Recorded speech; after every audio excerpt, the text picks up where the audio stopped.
বেশিরভাগ মুসলমানরা আছেন যারা ঈমান ভঙ্গের কারণ জানেন না, তার ঈমানের সাথে কি যায় কি যায় না সেটা তিনি জানেন না।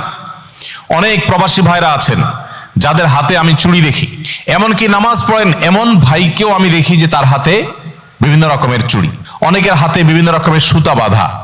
কারণ তিনি আমাদের পার্শ্ববর্তী দেশের যে সমস্ত ভাইরা আছেন, হিন্দু ভাইরা আছেন, এখানে হয়তো তারা বসবাস করছেন, তাদের সাথে একই কোম্পানিতে কাজ করছেন, হয়তো আপনার সহকর্মী তিনি, হয়তো আপনার রুমমেট তিনি, হয়তো বা আপনারা একসাথে বসবাস করছেন।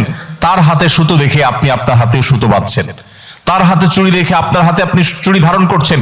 অনেক প্রবাসী ভাইরা আছেন যে নিজে হয়তো নামাজ কালামও পড়েন, কিন্তু তিনি জানেন না এই জিনিসটি তার জন্য ইসলামে হারাম করা হয়েছে, এবং না জানার কারণে নিজের অজান্তে তিনি অন্য ধর্মের মানুষের ধর্মীয় যে কৃষ্টি, তাদের যে ধর্মীয় নিদর্শন, সেই নিদর্শনকে তিনি তার শরীরে ধারণ করছেন। এটা যে ভয়ঙ্কর হারাম তিনি জানেন না।